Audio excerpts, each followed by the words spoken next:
Olá, bem-vindos de Olá! volta ao Através.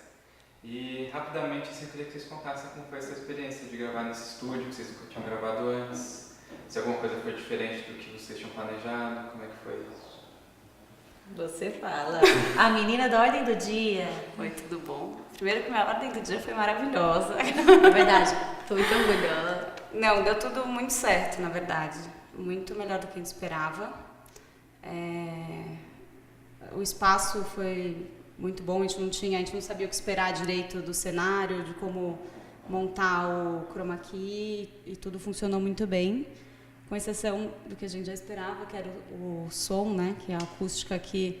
A gente está no meio da produtora, então é carrinho que passa, pessoal da ilha, então a gente teve que interromper algumas vezes, mas fora isso, todas as gravações foram incrivelmente bem-sucedidas. O timing foi muito bom. O timing foi muito bom e mesmo as coisas que nos surpreenderam foram positivas, assim, sabe? Então, desde o cara que dançava incrivelmente bem no vídeo da Denise, confira se você não viu, não saiu ainda, mentira. Mas, ou então a gente hoje conseguiu gravar um vídeo a mais do que a gente esperava. Não sei, eu tô meio feliz. Quer falar alguma coisa?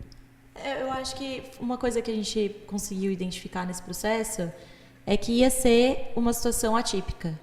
Então, eu acho que a gente conseguiu, de alguma maneira, antever alguns pontos, por exemplo, isso da acústica, ou até a gente se adequar ao espaço. Tanto que no dia que a gente fez a primeira entrevista, a gente decidiu como seria o cenário da Denise. A gente não estava planejando de usar o cenário de vocês até que a gente visse o ambiente e falou, nossa, acho que pode combinar, pode fazer sentido. Foi uma decisão que a gente julgou, assim, logisticamente fazia sentido, era uma boa solução de produção, mas no editorial funcionou também.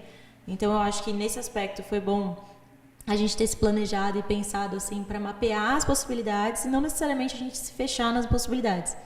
Tanto que aí é isso, a gente falou, não, vamos fazer a ordem do dia, porque a gente vai fazer vários vídeos. Vão ter pessoas que nem no primeiro que a gente fez, na primeira gravação, teve 2 convidados, situações que a gente teve que mudar o espaço de um para o outro para aproveitar melhor o estúdio, e essas coisas a gente não sabia como que ia ser na prática. Então eu acho que saber que a gente não sabia foi uma coisa que ajudou a gente, né? Então na hora de planejar o timing de tudo, a gente conseguir se organizar, tanto que a gente acabou as diárias nas horas que a gente estava pensando, as 2, só que hoje ainda a gente conseguiu agilizar ainda mais, né? Que a gente fez um vídeo além do que a gente estava imaginando. Então, eu acho que acabou fluindo bem, porque a gente conseguiu mapear, assim, para onde que dá para ir, assim. E se não der certo isso, o que a gente pode fazer como alternativa? Então, eu acho que isso ajudou bastante, assim, no processo como um todo, e foi muito bom. Acho que tem a facilidade também do equipamento, que aqui é muito mais acessível. Eu vou deixar você segurar dessa vez, porque a última vez eu segurei. É ótimo, não usa essa mão.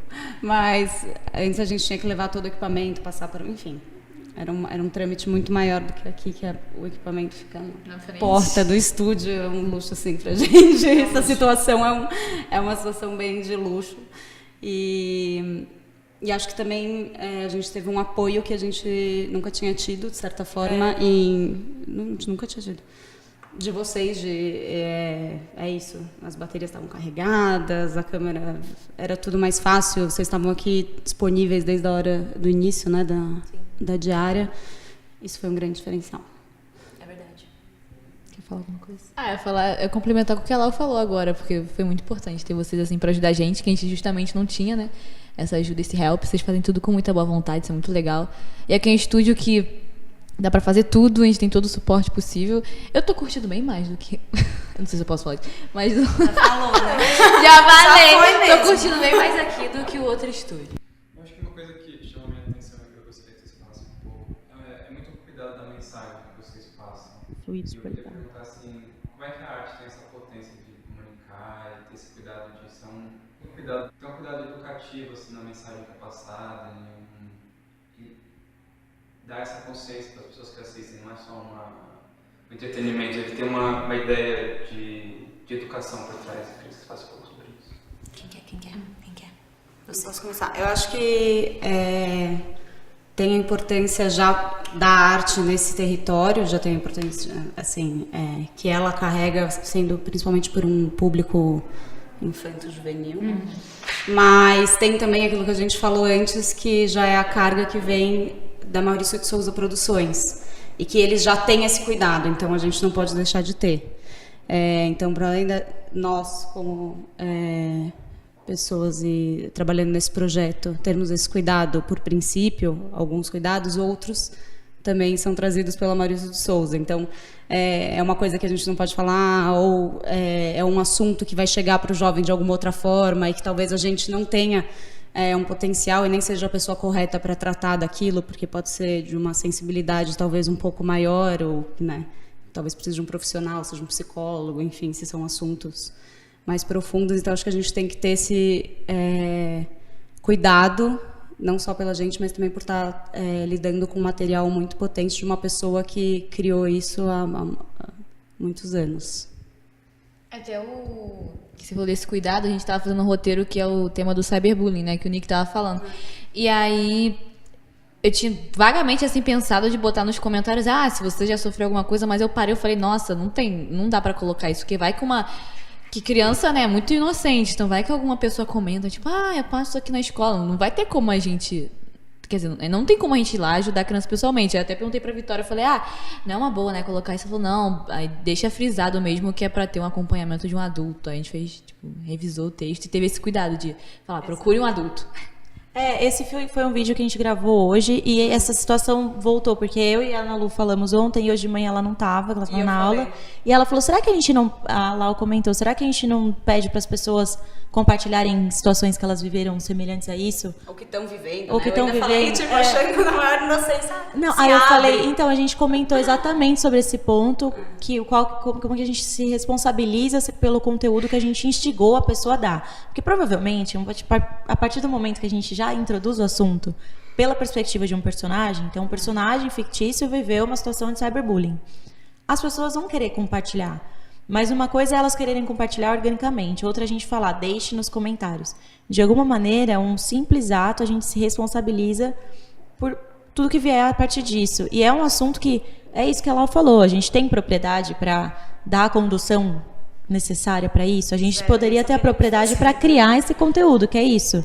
A gente conseguir identificar que é importante falar de cyberbullying, é importante um personagem passar por isso para as pessoas se identificarem e, de alguma maneira, isso gerar um impacto na audiência. Mas até que ponto que a gente pode abordar isso sem beirar a irresponsabilidade, beirar a insensibilidade, a gente instigar um monte de comentários que muitas vezes a gente não vai conseguir dar um andamento necessário, um acompanhamento para isso. Então, acho que esse foi um exemplo muito... que tangibilizou exatamente essa situação de como que é uma linha tênue entre, sim, a gente tem que abordar conteúdo que vai trazer um impacto além do entretenimento, né, que tem um propósito por trás, mas de uma maneira responsável a ponto de que a gente consiga conduzir com a audiência, né, dentro da nossa alçada. Que muitas vezes a gente vai levar para um ponto que a gente não tem como conduzir depois. Seria um acompanhamento pedagógico, psicopedagógico, que aqui a gente, né... Vocês lembram das nossas formações? RTV, jornalismo, publicidade, a gente está ali no campo da sensibilidade, de empatia humana. Comecei a assistir esse vídeo, eu terminei e eu sou a mesma pessoa. Não é o nosso objetivo. Claro que tem alguns vídeos que eles são mais com esse... Pontualmente, assim, eles têm que funcionar como se fosse um jovem gerando um conteúdo que para ele é legal. Porque é isso, a gente precisa fazer o personagem parecer real. Ao mesmo tempo que a gente quer que as pessoas saiam daquele conteúdo com alguma coisa a mais, né? Então, ela aprendeu alguma coisa, ela refletiu sobre alguma situação. Ao mesmo tempo que a gente tem que ter cuidado com o que a gente fala, né? Porque não dá pra... então... Não é a gente que tem que dar conclusões. Por isso que a gente prefere dar linhas gerais, que nem isso do cyberbullying. Procure falar com um adulto, compartilhe. Muito mais do que dar uma cartilha de como ele deve agir, que a gente não vai ter propriedade para conduzir e tudo mais. Beleza, gente. Vocês querem falar mais alguma coisa? A Ana Lu quer mandar um beijo pra... Eu quero mandar um beijo pra minha avó. Aqui, ó. E pro meu tio Chico, que trabalha aqui na portaria. E ele toca violão. Se alguém já quiser chamar ele pra vir aqui, ó, chama ele. Inclusive, fica aí a intimação pra Travessa. Ele toca muito violão. Se quiser, eu mostro até um áudio que ele mandou. Ele não quer. Ele é incrível. É incrível. A gente estava falando de fazer uma onda que é com talentos escondidos na produtora. Então, assim. Gente, tem cada coisa. Ai, gente, a me candidatar. A gente já fica dando várias ideias estando aqui, né? Porque essa foi uma coisa legal. A gente demorou um tempo para se habituar com a live, com tá sendo observada, ao mesmo tempo que depois a gente falou. No final a gente já Entendeu? tava bem. A gente não falou nada, mas a gente falou tudo. Vai ver que a gente conduziu como se fosse um elemento assim da equipe. Que aí é basicamente. Eu nem sei se ainda tá. Tá, acho que tá, não tá? Acho que tá. E aí a gente. Foi legal, eu acho, ver essa mudança de como que a gente foi naturalizando a presença assim da câmera no processo. É meio que um Big Brother. E aí a gente vai se sentindo parte do processo a ponto de falar, não, podia ter uma onda assim. Que tal a gente falar que nem por causa desse negócio do seu tio Chico? Sim. Podia ter um negócio de talentos escondidos na bola. Começa já a brisar, assim. Mas, muito bom, gente. Fica a dica. Fica a dica aí, ó. Fica a dica. Inspiração, né? Inspiração. Inspira. Sim. Então, a processo criativo inspira. É exato, mas inspira mesmo. Exato. Muito bom.